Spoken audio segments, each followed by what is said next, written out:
Welcome to Not Milk Never Milk. Subscribe if you're lactose intolerant. You start by opening the Google Sheets app and signing into the account that holds the file.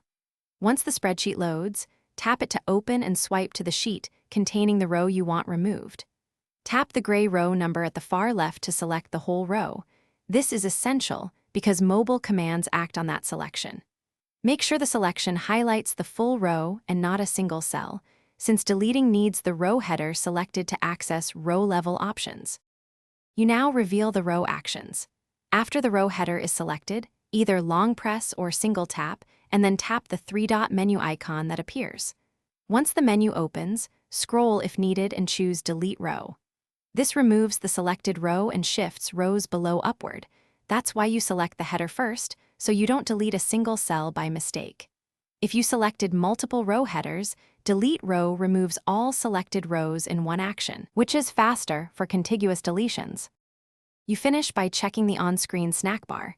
Tap Undo immediately if you deleted the wrong row. Once done, the row is gone and data shifts, so make sure to check adjacent rows. If you need a full restore later, open version history on desktop to recover a previous file state.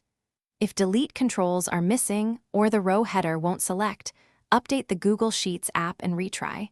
Alternatively, close and reopen the file. Troubleshooting tip: updating the app usually restores missing menu options.